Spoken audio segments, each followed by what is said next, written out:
Hi, this is Steve Merril, WagerTalk.com, right back here on WagerTalk TV with your college basketball Fade the Public edition for Saturday, March the 18th. The round of 32 is here. I'm going to give you the most public sides in all eight of the tournament games for Saturday, and I'll be back later tonight on Saturday night into Sunday with the Sunday edition for the final 8 games of the round of 32. So once again, we did this for Thursday and Friday in the round of 64, and I'm coming right back with some bonus content here on Wager Talk TV this weekend for you both Saturday and Sunday. Yet another reason to hit subscribe and hit that bell for instant alerts when these videos and shows go live each and every day. All right, it's been a fun tournament so far. I'm doing this video on Friday evening. The first few games have taken place. We still got some games to go. That's why I'm wearing my St. Patrick's green. For those of you that are watching on Friday night, happy St. Patrick's Day. If you're joining us on Saturday morning, still some great content to get to. We're going to go down in schedule order here, or actually going to go down in a rotation order here, just to keep it simple so you can follow along. And actually, the first game on the rotation happens to be the early game at noon Eastern. So let's dig right into that. And I also have some information, by the way, on a strong 5% best bet going this Saturday. I'm going to get to that in just a moment. But once again, a strong 5% best bet is going this Saturday in college basketball. I've had only one best bet rated 5% all year in college or pro basketball since October, and it won by double digits. So you might want to pay attention. Super strong lineup available right now. Steve Merril, WagerTalk.com. Let's look at the early game, and I'll have some more info for you on the best bets in just a moment. But the early game is an interesting one at noon Eastern between Furman and San Diego State. That's on CBS at 12:10 in Orlando, Florida. And it's hard to imagine this is exactly the matchup they wanted for the standalone spotlight game. But I guess they had very little flexibility, being that this is the East Coast venue in Orlando, the South region. And they will get 13 seed Furman, who pulled the upset of UVA. Now, it wasn't much of an upset because my clients had a strong best bet on Furman on Thursday to start the tournament off right. You know, UVA's now lost in the first round 3 of their last 4 tournament appearances. They won a national title in between, but if you remember that national title, they had 3 straight fortunate wins just to close it out. So starting to question what a great coach Bennett might be. There's definitely some faults in the tournament. San Diego State's another team that's had a lot of faults in the tournament in recent years. They did get it done, though, in their first round game against College of Charleston, and that was a tough loss for. We had a best bet on Charleston plus the 5 to 5.5. They're down by 4, fighting for a loose ball as time expires. They call a tic-tac, really what was not a foul, and San Diego State gets 2 free throws to win by 6 instead of 4. A devastating loss there. But, you know, that's how March Madness is. A lot of these games come down to the wire. Line value is important, but didn't necessarily feel like we're on the wrong side there. Charleston was winning that game outright for a large majority of the time. So see no reason why Furman can't hang here as well.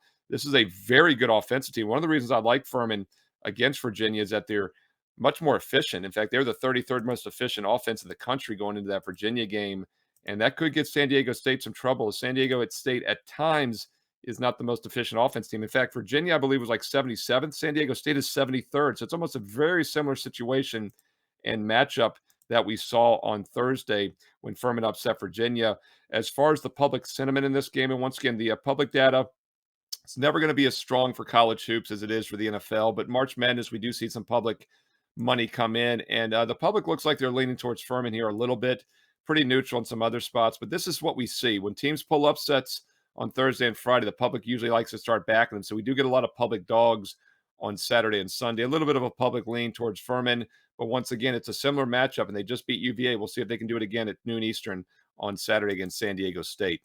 All right, the next game on the board is the other game in Orlando at 2:40 Eastern, Duke and Tennessee. This is a good matchup, and this is also a standalone national TV game, as there's no other games till 5 o'clock. So I guess the logic here is you'd rather this game starting at 11:40 a.m. Pacific time instead of 9 a.m. So I guess that's another reason you'd prefer to have Furman and San Diego State first if you're CBS, because you get a great one here with Duke and Tennessee. Once again, Tennessee still shorthanded at the point guard position, and they really set basketball back almost 50 years the other night on Thursday with that ugly 58-55 win, barely against Louisiana Lafayette as an 11.5-point favorite.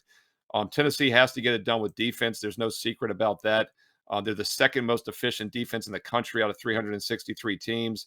Duke is a really interesting team to me. This is a team that underachieved for a good amount of the season with their first-year coach Shire, but they've really turned things on recently, and they're playing as good, if not better, than anybody in the country right now with 10 straight wins, and they've gone 8-2, actually 8-3, 7-2 their last 9, 8-7-3 overall during this 10-game win streak against the spread.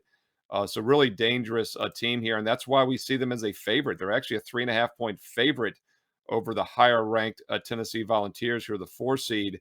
And not a surprise in this one, though, because once again, Duke playing excellent basketball. Tennessee shorthanded at the point guard position. Duke does not force many turnovers, though. They don't force turnovers like they did under Coach K. In fact, on the season, Duke is only forcing 11 turnovers a game. Tennessee does take excellent care of the basketball, but they did not do so against Louisiana Lafayette. So once again, that shorthandedness at point guard is hurting them, as they had 18 turnovers. They had 14 against Ole Miss and Missouri, the 2 games before then, the SEC tournament. Contrast that to the fact on the year they are averaged only about 11 turnovers a game. So be interesting to see if Duke pressures more defensively, and that'll make a difference in this one.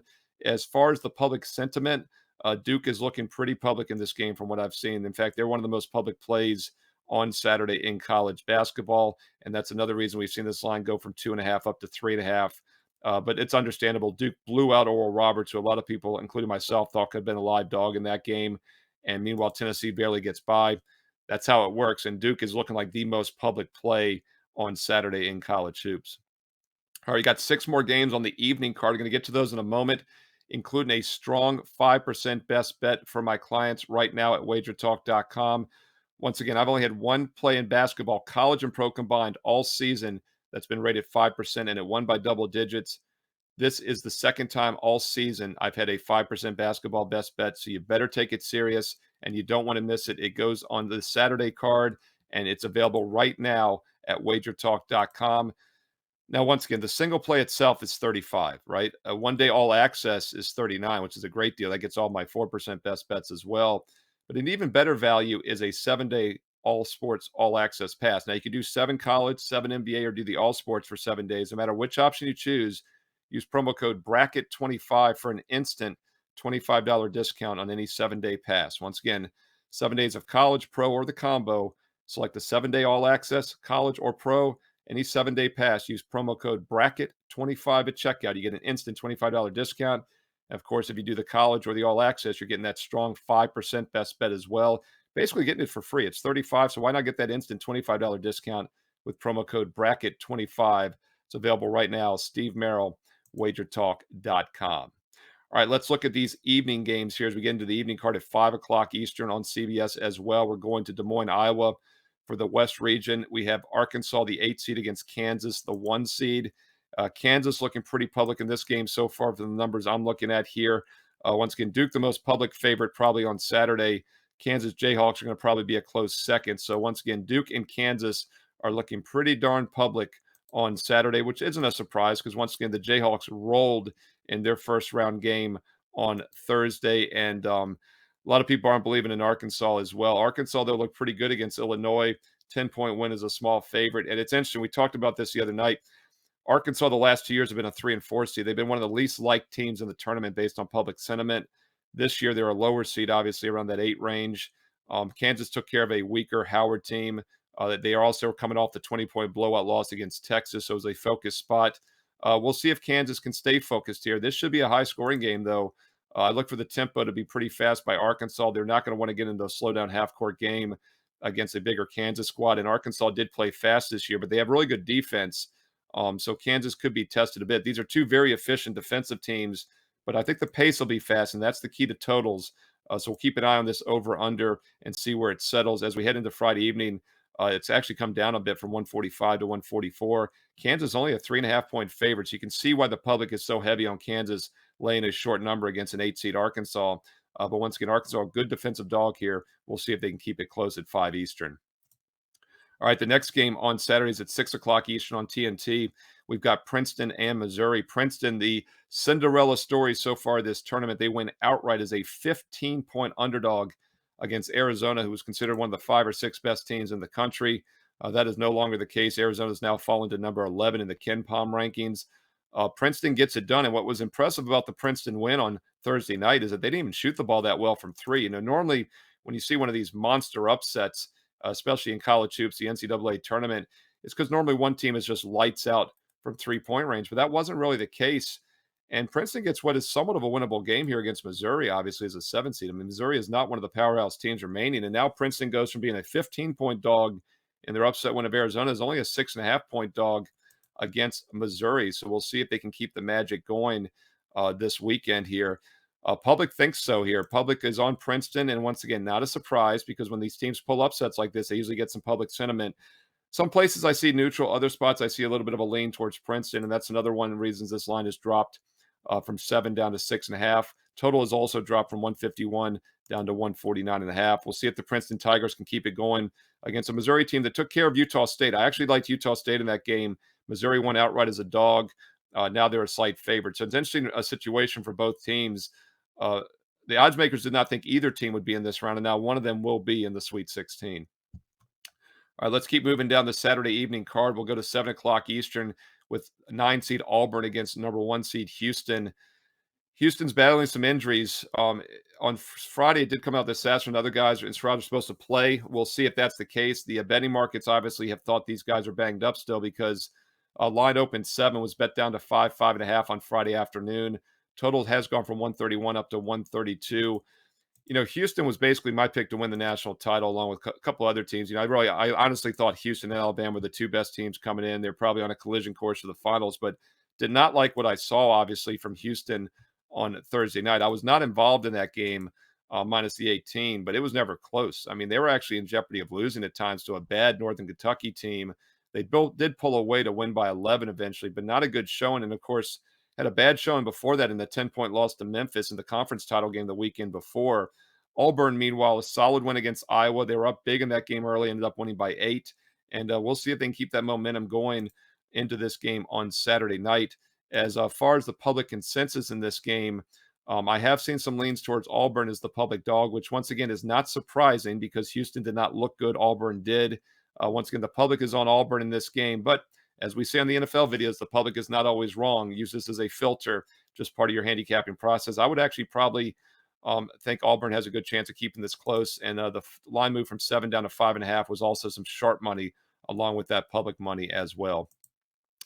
Quick reminder, my first 5% play of the tournament, only my second 5% play of the entire basketball season, college and pro combined, going back to October, goes this Saturday evening. It's available right now at WagerTalk.com. Don't miss it.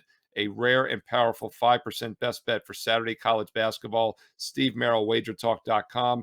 Get the single play for $35, get it all day for $39, or save with a 7-day pass when you use promo code BRACKET25 at checkout.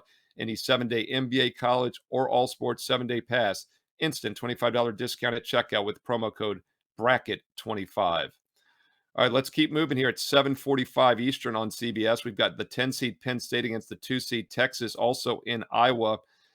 Penn State manhandled Texas A&M, and look, it was an impressive spot. I mentioned on some of the shows on Thursday on the college basketball show on WagerTalk.com, WagerTalk today at WagerTalk.com, WagerTalk TV, that one of my last cuts was A&M, and one of the reasons I kept it off the cards, I was afraid that A&M would be a little sluggish after playing Alabama on the weekend before and having a tough run to the SEC tournament. That's why I left them off the card, and it does appear maybe that was the case. But I also thought it was a bad spot for Penn State, and I thought it was a worse spot for the Nittany Lions, who've been playing excellent basketball and have now won 6 of their last 7 straight up and against the spread. I think the fact that Penn State blew out Texas A&M actually sets up some good value playing against them now. Once again, I'm going to chalk that up more to a bad spot for A&M than the fact that the Penn State is just dominating. Nittany Lions were not even in the tournament a week ago. They were on the outside looking in until this 6-1 run to finish the last couple weeks.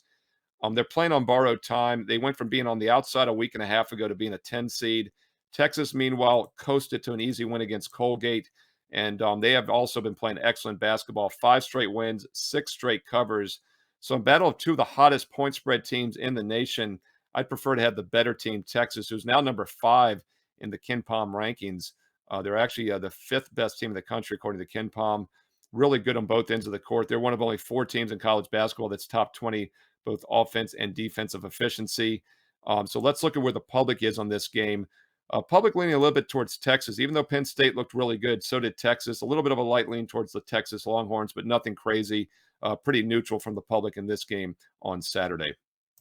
Let's keep rolling here. We got 3 more games to talk about on the Saturday night NCAA tournament card, this round of 32. A quick reminder, I'll be back on Saturday evening, afternoon, evening. We'll have the Sunday video posted for the round of 32. Don't forget also, Saturday morning, 11 a.m. Eastern, Last Call, a new show here on WagerTalk TV every week. And I'll be on there talking about these games as well with Megan Payton and company. If you missed the show live at 11 a.m. Eastern, check out the replay anytime, day or night, right here on WagerTalk TV on YouTube. Yet another reason to hit subscribe and hit the bell for instant alerts when shows and my videos go live here on WagerTalk TV. All right, we're going to talk about this one here, Northwestern and UCLA. Actually, I misspoke. Just 2 games left on the nighttime card at 8:40 Eastern on TNT. This is in Sacramento, California. Number 7 seed Northwestern, number 2 seed UCLA meeting in this one. And the Bruins are an easy best bet winner for my clients on Thursday. I really like the spot. When Arizona went down to Princeton, I was thinking, boy, man, the Pac-12 might be overrated. We saw USC lose to Michigan State. Luckily, that wasn't the case for UCLA because I thought it was a really good bounce back spot for them after their loss to Arizona in the Pac-12 title game against an inferior UNC Asheville team. We had a strong best bet on UCLA for my clients at WagerTalk.com Thursday night, and it was never in doubt. They were winning by 20 early in the second half, pulled away for that 30-point margin, and I think they keep it rolling there. I mean, you look at this UCLA team, 30-5 on the season. They're in my Final Four in my bracket that I released. Right now, they're number 2 overall at KenPom. Even though they're only a 2 seed, they're ahead of Alabama now in the KenPom rankings, which is pretty crazy. It's Houston, UCLA, Alabama right now. It's the top 3 in KenPom as of Friday evening. And that's because UCLA is another one of those balanced teams, 21st offense, but number 1 defensively. So it's going to be really tough for Northwestern to score, to say the least. Northwestern on the season is shooting below 41% from the field. Hard to imagine many teams could make the Sweet 16, let alone the round of 32, shooting less than 41% for the season. But that's Northwestern, and now they face the best defensive team in the country this year. Hard not to like a Northwestern team total under in this game. Any chance Northwestern has is going to have to be a slowdown game. So I do think the side total is somewhat correlated in this one. But once again, it's going to be a tough one for Northwestern. Currently, UCLA only a 7.5-point favorite. That's because it's a low total, 126.5. That would put the Northwestern team total around the 59.5 range. We don't have those out yet as of Friday, but that's where I would estimate this one's going to end up being. So once again, Northwestern team total under would probably make some sense, but then again, not a lot of wiggle room with such a low total. Public pretty neutral on this game. A little bit of a lean towards UCLA in some spots, but not as much as you would think after their easy blowout win. All right, let's finish it off with one more game to talk about Saturday in the round of 32, and that's the 8 seed Maryland against Alabama. The number 1 overall seed in the tournament, as I mentioned, has fallen to number 3 in the KenPom rankings. This game is at 9:40 Eastern on TBS. And Alabama's a team that's had some controversy the last couple months with the off-court murder situation. Does look like they've turned the corner, though, as far as focus goes, and they're starting to play better basketball. And they've been playing pretty good here the last few weeks after a little bit of a lull there in mid to late February, early March. This team has won 4 straight, but they've covered 3 of 4. Their only non-cover was actually a mere 21-point win on Thursday against A&M Corpus Christi as a 24-point favorite. I don't read anything into that. Their defense has just been lights out. For a team that plays as fast as Alabama does, currently the 5th fastest tempo in the country, they're still the 3rd most efficient defensive team, which is really remarkable. And their shooting percentages defensively have just been fantastic. They've held each of their last 5 opponents to 34.5% or less. In fact, A&M Corpus Christi, the only one to hit over 34% at all. They hit 34.7 the other night. So it's going to be tough for Maryland to score in this game. And Maryland's a team that has been much weaker on the road this year. This is a team that shot around 47, 48% at home, hitting only about 42% on the road, just 6-11 on the road this year versus 16-1 at home. But they did get it done with a good offensive showing against West Virginia on Thursday, hitting 51% of their shots, yet they still only won by 2 points. So this is going to be a tough road for them against Alabama, who's one of the best, if not the best teams in the country. Do not see Maryland advancing in this game. 84% of the public in some spots are on Alabama in this one. Other areas about 60, 65%. So Bama does look about one of the most public favorites this week. Once again, Duke looking like the most public favorite. Kansas is right up there as well, and Alabama would be the 3rd one I'd mention as the 3 real public favorites on Saturday. All right, hope you found this information useful. Quick hitter fashion, all 8 games for Saturday. Going to do it again for Sunday, so check WagerTalk TV later this weekend for the Sunday edition of this round of 32 information. Don't forget, I'll be back on Saturday at 11 a.m. Eastern, also on WagerTalk Last Call here on the network. And most importantly, don't forget my first 5% best bet in the NCAA tournament, and only the 2nd time all year since October when basketball began, college and pro combined, only the 2nd time I've had a 5% basketball best bet. So you don't want to miss it. It's available right now on my page, Steve Merril, WagerTalk.com. Get the single play, get the single day pass, or save with a 7-day subscription with promo code BRACKET25. A college, a pro, or an all sports 7-day pass, whatever you choose. Use promo code BRACKET25 at checkout for an instant $25 discount. Steve Merril, WagerTalk.com. Thanks for watching. Hit subscribe, hit the bell for instant alerts, thumbs up and like, and most importantly, leave me some comments below. I read every comment. I reply back. Let me know your thoughts on the Saturday games. Where do you see value in the NCAA tournament? And be sure to check back later this weekend for the Sunday edition as well, right here on WagerTalk TV. Enjoy the games. Best of luck. I'll talk to you again soon.